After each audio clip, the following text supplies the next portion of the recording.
Okay, so this will be part 2 of the opening forum on the Sicilian. So we're still talking about Accelerator Dragon, still talking about kind of classical way to play it. So in this one we're going to look at some early knight takes c6 lines, and then we'll look at like the main bishop c4 lines. Okay, so white has an option to take on c6 either on move 5 or on move 7. Well, let's take a look and see how to combat that. So take, and the only move that makes sense here is to play queen d4. If white just develops, then black will just also develop normally, and having 2 center pawns versus 1 will be an advantage.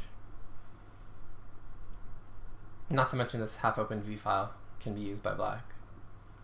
So the only way for white to really make sense of this move is to play queen d4. So we want to develop knight f6, and then again the only really move for white here is to try to play e5.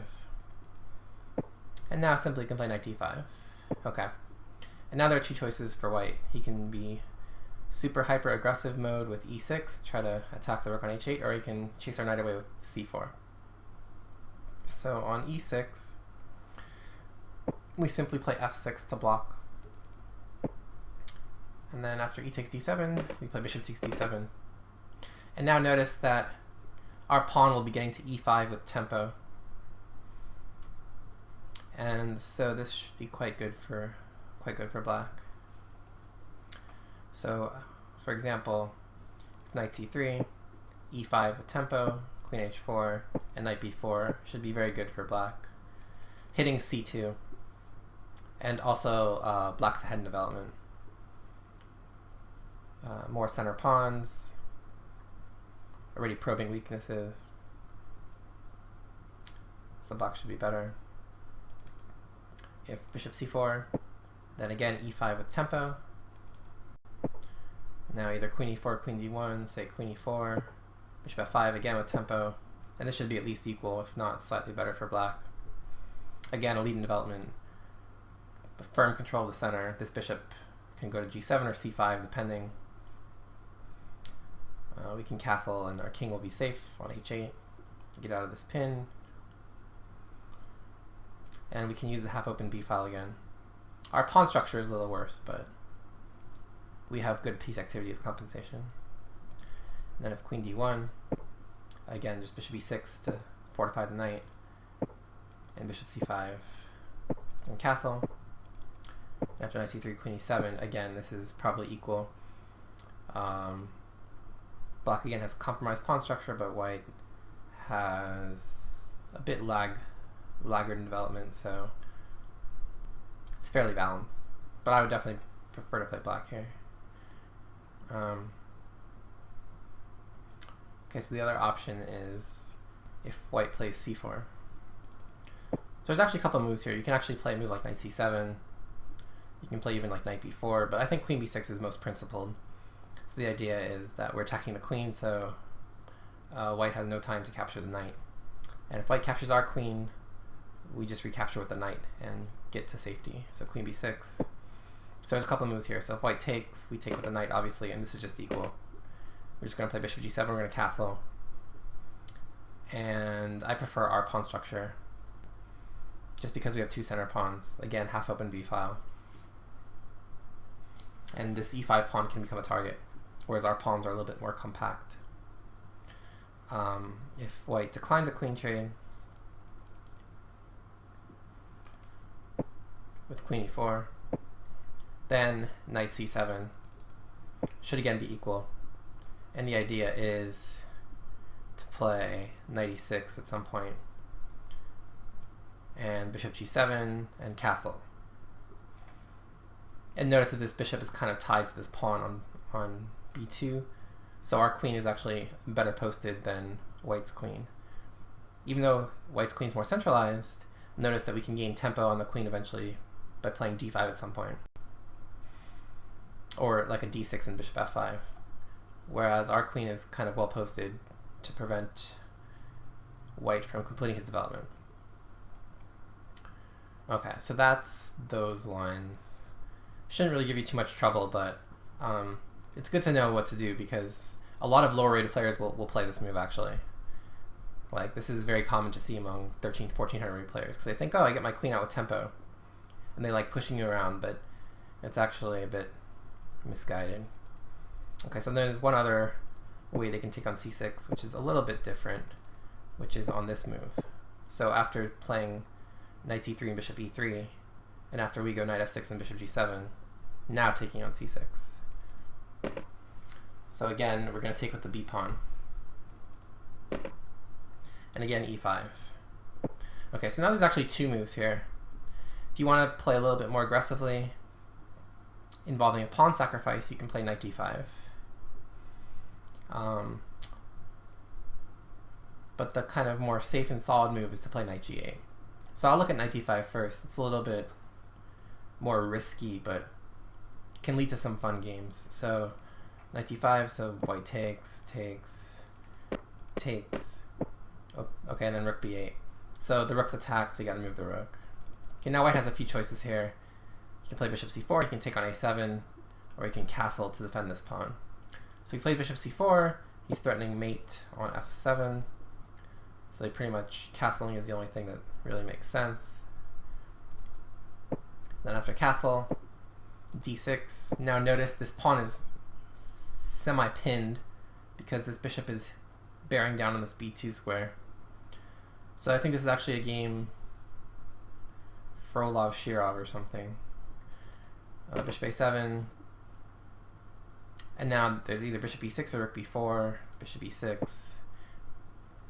And this should give black excellent play, because you're going to take on c4, play rook c8, take on e5, and get nice avenues on the queen side. Also rook b4 is possible, bishop e3, queen c7, ed, queen a7, d7, rook b3. This was, I think, the Frolov-Shirov game. dc8, bishop b2, yeah, this was the game. King b1, rook b8, queen h3, bishop g7 check with a draw, king c1, bishop b2 check, and then they agree to a draw by perpetual.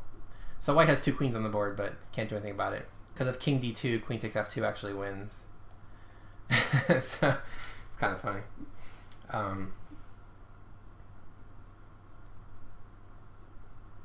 And so it's kind of how it can get crazy. I'll just show one more representative line. So say they take on a7, which is like uber greedy. So now we take on b2. And now either bishop c4, bishop d4, say bishop c4, attack, threatening mate, e6 to stop it, queen c5, bishop f8, queen e3, queen a5 check, c3, bishop a6, take, and white's actually almost close to lost here, because he can't really castle either way. He can't castle kingside because it's illegal. He can't castle queenside because queen takes a2 mates.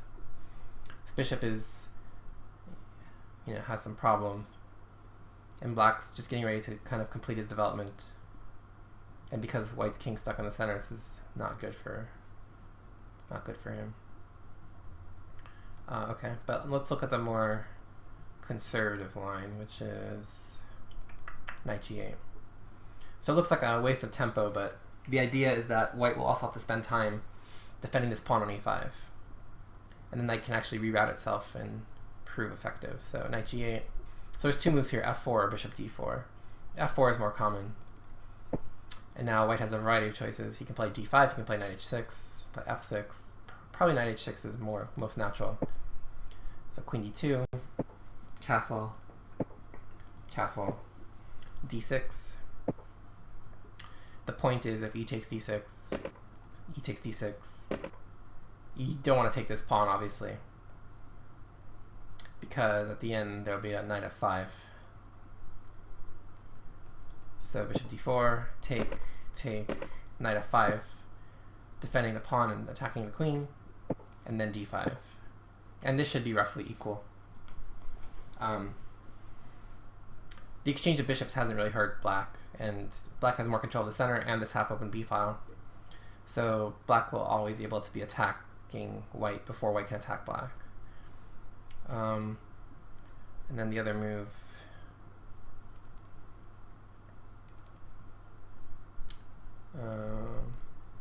just as a sample is, say, after f4, say f6.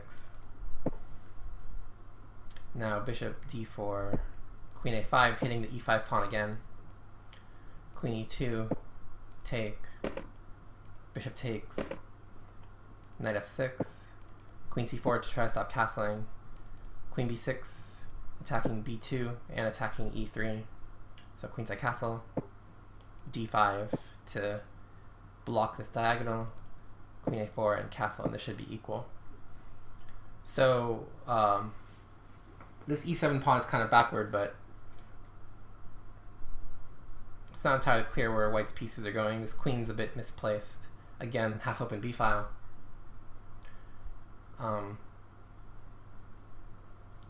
And if we can get this pawn center rolling, we can really start doing stuff. So our king is actually fairly safe here. And then the other line is if they play bishop d4 first. Now queen a5 is an important move in order to kind of attack this pawn again. And so say bishop c4, take, castle, knight f6, rook e1, d6, take, queen e2, bishop f5,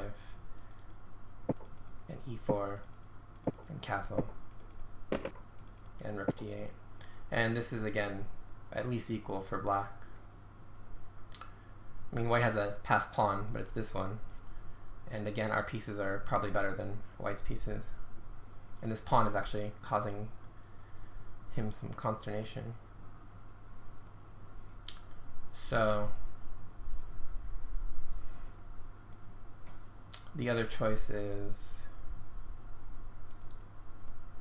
for example, e6 is tricky. But here we just play knight f6. And then we don't mind uncastling our king because we're going to have a huge pawn center with our d5 and e5 pawns. So if white tries to kind of control the e5 square with f4, d5 anyway, and we're going to kind of castle by hand. We're going to play, rook e8, king g8. And we can always play c5 at some point and try to just get these pawns rolling. So this is actually good for black.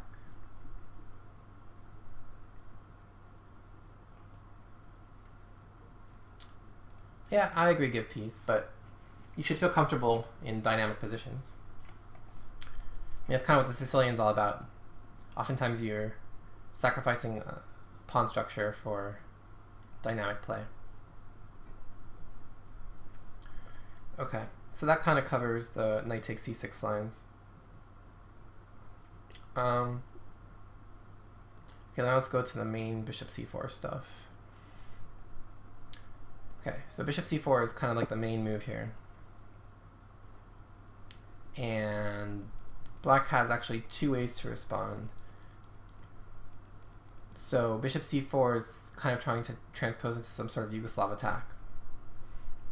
So queen a5 is kind of the accelerated way to meet with it, and castling is kind of like the dragon way to meet it. Because after castle, for example, bishop b3. So the point of bishop b3 is that we're actually threatening to play knight takes e4 here. So if white plays queen d2, or if white castles or something like that, we can play knight takes e4 and then d5, a common fork trick. And if f3, it transposes actually to something we've already seen, which is queen b6. If you remember, I showed this to you in the first part of the Sicilian opening forum, where queen b6 leads to equality fairly comfortably. Okay, but yeah, if white wants to avoid this knight takes e4 trick, he'd have to play bishop b3. Okay, so the kind of dragon way to play this would be to play d6, and this actually transposes directly into a mainline dragon, a Yugoslav attack. So if you're comfortable playing a dragon version of Yugoslav, by all means play d6 and transpose, but if you actually want to stay in some accelerated channels, you can actually play this move a5. So it's tricky, but the idea is you want to play a4 to draw this knight away from the defense of this e4 pawn. So for example, if castle take on d4, take on d4, and a4. And this is actually okay for black. The point is, if you take with the knight, I take with the knight. If you take with the bishop, I can still take with the knight. So the other way is if they play f3. And now this move d5. So the point is, no matter how white recapture or how white captures this pawn, we're going to play knight b4, and then combine pressure on c2 with bishop f5, and pressure on d5 by attacking it 3 times to win it back. So if bishop takes, for example, takes, knight b4, to attack this pawn, the only way to defend it is really to move this knight somewhere. If knight b3, we can play a4. So knight de2 defends the pawn, but then bishop f5 attacks c2, rook c1. b5 is an important move.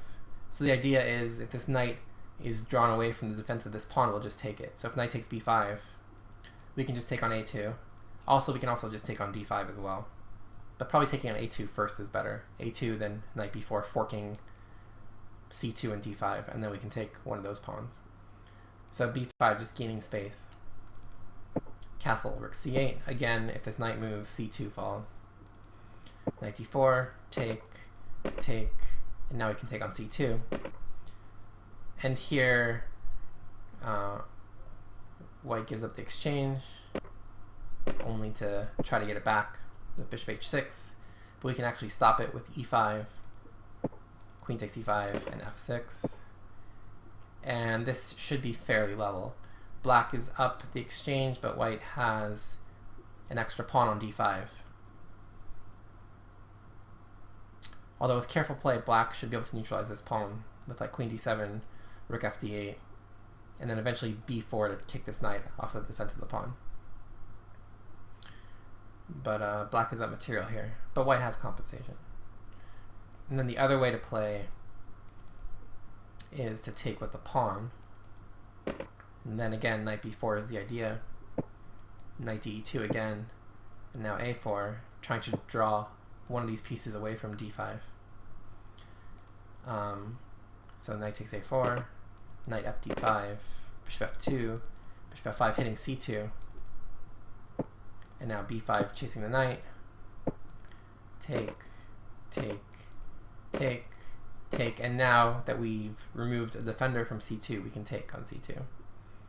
So bishop takes c2, and this should be actually completely level because the pawns are equal and this bishop is quite strong. So it's not like white can ever take on b5 because we can always take on b2. And so this should be fairly level. So it's kind of a nice way to equalize in 17 moves. And if white plays inaccurately, you know, black has some chances to win too. Okay. So that's castling, but also you can play this move queen a5. So queen a5, the idea is we're simply threatening to win a pawn here with knight takes e4 because the knight's pinned. So for example, if queen d2, we can actually still play knight takes e4 because after knight takes e4, queen takes d2, king takes d2, knight takes d4, we just won a pawn. And if knight takes c6, we have this cute move, queen takes c3. Not the move you'd expect, but queen takes c3.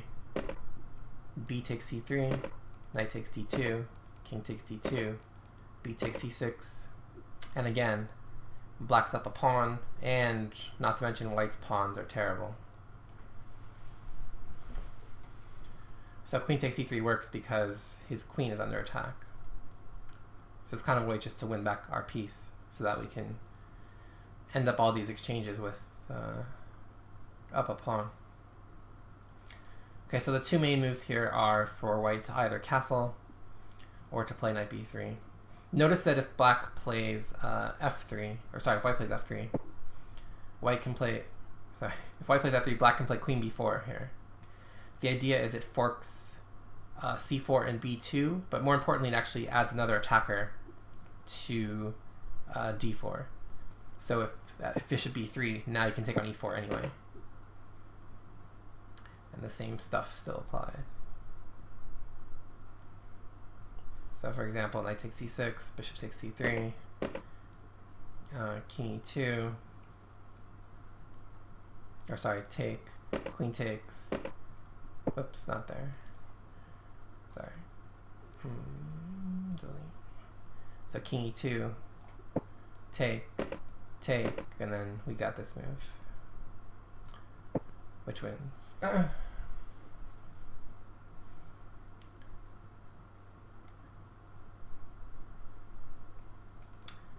And if bishop d4, we have this cute move e5. Again, if bishop takes c3, knight takes c3, and again, we just won a pawn. Actually, we won 2 pawns. So all the tactics work. Okay. So that's why after queen a5, there's 2 moves. So either knight b3 or castle. So knight b3 is kind of like a little bit of a sideline.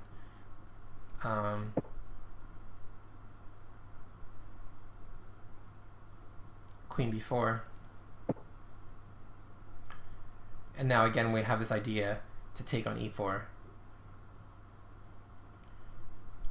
So say bishop d3 for example, we can actually take on e4 anyway, because after bishop takes e4, we take on c3, and then we take on e4. So we win a pawn. So if queen e2 for example, we can still take on e4, because after a3 we just take on c3, again hanging our queen. Bishop f7, king f8, we don't want to take here because queen f3 check, and then we lose our queen.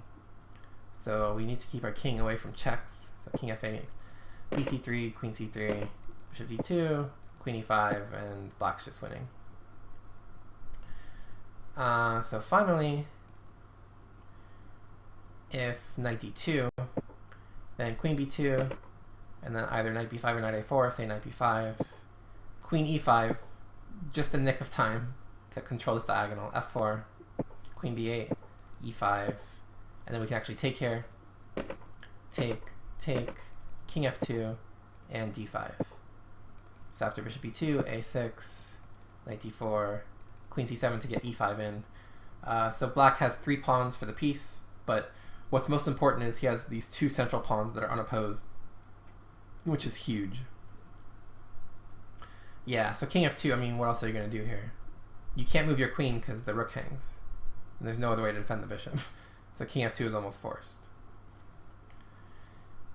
You don't want to castle, obviously. I'd take on e3 with check. And so king f2 is best there. But I would definitely prefer to play black there, even though I'm down a piece. I have 3 pawns and 2 central pawns about to roll down the board, so that's that. But usually after knight b3, queen b4. Sorry, actually, usually knight b3 is played on the following move, so I'll show you guys that now. So castle, and okay, so here the main move is knight b, or here is more common where knight b3 is played. So this is a bit of a sideline, so I'll go over that one first. So knight b3. Okay, so now our queen's attacked, so queen c7. And now there are 2 ideas here, either bishop g5 or f4. So if bishop g5, simply a6. It's important to control this b5 square because knight b5 can get annoying. So a6, and now a couple of choices. So say if take, we just take. If knight d5 to try to double our pawns, we can actually avoid it with queen e5 to defend our bishop. And if knight b6, simply rook b8, and this is equal. We don't want to allow knight takes f6 and then be forced to take with the e-pawn, because then this pawn on d7 becomes very weak. It's isolated and it's backward as well. So that's why we play a move like queen e5. So it doesn't work to take on f6 right away, but okay, if f4, for example, now b5, gain a tempo, bishop b2, b4, knight d5, and queen a7 check. So we gain a tempo with the check so that we can take on e4. And this is slightly better for black. Knight f2 is a threat, for example. Okay, so instead, usually a4 is played here to stop b5. But now that a4 has been played, now we can play a move like knight b4 because we don't have to worry about a3 kicking the knight. So whenever white pushes his a pawn for whatever reason, it usually opens up this b4 square for black's knight. So knight b4, bishop e2 because we're attacking the bishop. And now we can actually play d5 in one move again. And after take, we play rook d8. And bishop e6, again exploiting the fact that we have a pin here. And this should be equal because we're going to win this pawn back. And we have good prospects on this half-open c-file. So the other idea is f4. And so here we want to stop e5, which would displace this knight. So we want to play d6, which opens up our bishop, but also stops e5. And so white usually retreats this bishop because it could come under fire if we move this knight. So bishop e2. And now we develop our bishop with b6. So there's a couple of moves here. Knight d5, take, e takes, knight a5. And we're actually not, this pawn structure actually does not worry us. The fact that we have these doubled isolated pawns on the a file is actually not bad because it gives us good pressure on the b file to attack this guy. Also notice this. And we also have pressure on the c file as well. So it's going to actually be hard for white to come up with a pawn structure to keep these queenside pawns solid because we can always play a4 and kind of mix it up. And if bishop f3, then bishop a6, again equal. We're going to play rook c8 next. If g4, bishop b7, g5, knight d7, knight d5, queen d8, rook b1 to defend this pawn, and now knight c5, and actually white's slightly worse here because we're hitting e4. And this knight, while it looks pretty, isn't actually doing anything. And our bishops are doing quite well, fianchettoed. Okay. So that's kind of a sideline. Another sideline is knight d5, which should probably just lead to equality on move 9 after take, e takes, take, and e5. So e5 is the important move. So the point is we kind of fix the pawn structure. So for example, bishop c3, queen c7 hitting the bishop, bishop b3, and this should be equal after g6 because we can start playing f5, f4, and these bishops are kind of silly. And if en passant, we take back, of course, with the d pawn, capture, capture, queen d4, e5, queen d6, rook d8, queen e7, rook d7, queen e8, queen c7, attacking the bishop. Rook a d1, so if we take the bishop, he wants to take on d7 and win a rook, but simply rook e7, queen d8, bishop g4, queen c7, rook c7, f3, bishop f5, and this should be equal, if not slightly better for black.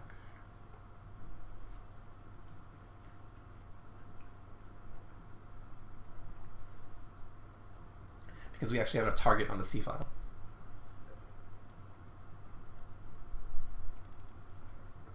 And if take,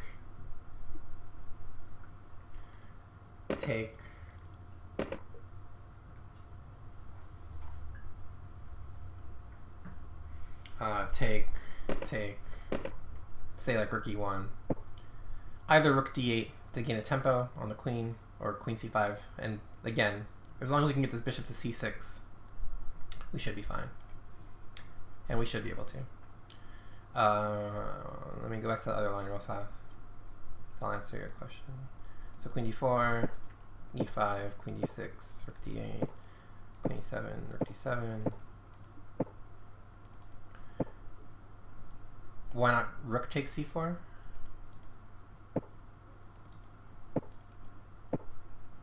Oh. Oh, right. So yeah, f3. So right, if rook takes c4, f takes g4, and the problem is rook d7 is a big threat. So we don't have time to take on c2. So we have to play a move like, I don't know, rook c7 or something. But then all of a sudden our rooks are becoming passive. And white can maybe play g5 and then try to isolate this e-pawn. And white has a healthy queenside pawn majority, so that's a good question though. Okay, so let me go back. Okay, so let me delete this. Okay, so let me go back to this. Okay, so knight d5 again is pretty equal. No, it's not. Okay, so rook e1's another try. But d6, knight d5, rook e8, c3, bishop d7, b4, queen d8. Don't be afraid to move your queen back. Of course, it was his only safe square, but it's perfectly fine on d8. I mean, you know, white's made some concessions on the queen side to get our queen off of a5. Bishop g5, and now we don't want to allow this capture to occur because we don't want to have to double our pawns. This is a move you rarely want to make in the Sicilian because it weakens this pawn too much on d6. So we take, queen b6, hitting pawns on b4 and d4, so e5, and simply e6 now. And this should be perfectly fine. We don't necessarily want to take on b4 because after rook b1, white's rook gets super active, but if we kind of just lock the position up, this pawn on d4 should be a weakness. So, so yeah, that should be good for black. Okay, so let's go to the main line, which is after castling by black to play the move bishop b3. So kind of just getting the bishop out of the way. Okay, so d6 is almost necessary. So the idea is now we can also play like knight g4 because our bishop is defending the g4 square. So usually h3 is played. And now bishop d7, and now white has two main choices here. He can either play f4 or rook e1. So if he plays rook e1, he usually signals that he doesn't want to play f4 because he'd want to have his rook behind the f pawn to play f4. So it kind of opens up some more possibilities for black because if white plays f4, it's rather direct as to what white's intentions are. Smaltap drew? Wow, surprising. Good for him. Okay, so f4 is the main move. And so now we have to capture on d4 and play bishop c6. So the point is we're going to try to exploit the fact that these pawns don't really have pawns that can defend them. So we're simply threatening to maybe take on e4 at some point. Okay, now there's a variety of moves. I'll just show you a main line to kind of give you the flavor of what goes on. Queen d3, knight h5. So now the idea is we want to play e5 and establish knight on f4. So f5, take, queen e5. Queen trade is not something we're against. Take, and this should be fine for black. Knight's coming to f4, we got a rook coming on d8. We don't have to worry about this f pawn, just we don't want to play rook f d8 because this bishop's on this pawn. But once we can get a knight to f4, we should be fine. Even maybe knight to g3 would be a reasonable option as well. Attack this e4 pawn. Okay, so the other main line is to play rook e1. So rook e1, rook e8. And now black again has a multitude of choices. Queen d2, let's say. Knight e4, knight c6. Again, queen c3. Knight e7. rook e7, bc3, knight d2, bishop d2, e1, rook e1, bishop c6, and this should probably be at least equal. I mean, we have this isolated pawn on d6, but white's queen side is completely ruined. And this bishop, it will always have to kind of babysit this pawn. And we can just play king f8 and rook e8, or even just rook e8 right away. And so this open e-file doesn't matter too much. If f4, then move like knight takes d4 is possible, followed by e5. If queen d3, rook c8, rook d1, knight d4, bishop d4, bishop c6. This is a common idea to get this bishop more active, is to trade knights so that you open up a square for the bishop to be able to go to. Queen f3, a6, knight d7, take, a3, e6. And at the end of all this, it's just equal.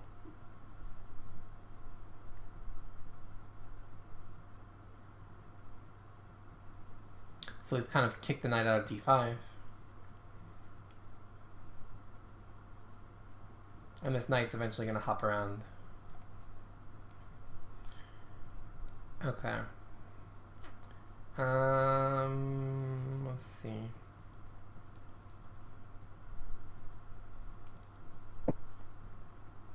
Because I can go over queen e2. So now you can either actually play queen h5 or knight h5. So queen h5 is possible, just try and trade queens. So queen takes, knight takes, rook a d1, knight a5, and this should be equal. So it's just a position. Trying to think if there's anything that I missed. Let me think. Oh, maybe if I show you the early queen d2 stuff. I don't know if I showed that yet. So if they try to play queen d2 first, I don't know if I went over that yet, but so say like f3, castle, and they play queen d2. Yeah, I don't think I showed this. Okay. So the idea in this position is, okay, so they're trying to play Yugoslav attack again. But the point is, since we haven't pushed the d-pawn yet, we can play d5 in one move. So actually with this position, in this position with, in this position, with white to move is actually a main line and a dragon. Because what happens is, you get this position, but black's played d6. But I mean, you know, black has a move d6 in, and then so he has to play d6 and d5 in two moves. But in the accelerated dragon, you get the advantage of actually getting it to play into one move. So d5 and then castle. So like I said, this position is actually a known position in the dragon with white to move. So having an extra, you know, move in this position can't be bad. And of course it isn't. And there are various things that black can play, or black can play queen a5 maybe. Try to attack a2. But simplest is probably simply to take. And the idea is to try to lure this pawn away from g4 square. So there's a lot of, like, you know, traps that can happen. So for example, take, knight g4, bishop g1, like this wins, for example. Because the knight defends the bishop, and so we're winning the queen by force. So if they take on c6, for example, you take on d2, and then say they recapture with the rook, because it's check, so they have no time to do this. So you take back. If they take with the knight, you can go knight d5. If they take with the pawn, you go knight g4 again. And again, this bishop has trouble finding a square, because if it moves off of this diagonal, you play bishop h6. If bishop f4, you have e5, bishop g5, f6, etc., etc.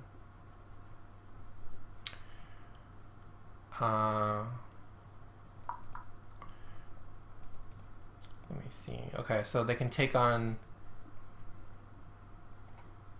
c6 immediately. And then you just take back. And then if they castle here, you can play a move like queen a5.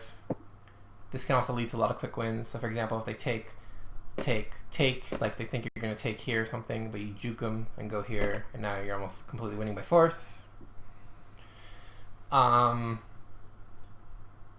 then if they don't take twice after queen a5, like you're just going to go bishop e6 and rook fb8. And then, you know, there's thematic sacrifices on b2 where you can almost mate by force because this bishop is going to come into the game. So you have like tricks of like rook takes b2, knight takes e4, queen b4, bishop takes c3, and you mate. So for example, like say bishop e2, bishop e6, I don't know, g4, rook fb8, h4.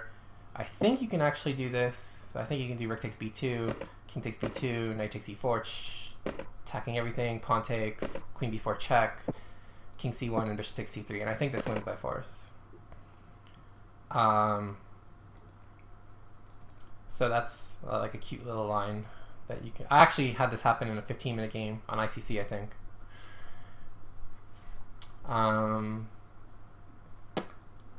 So, yeah.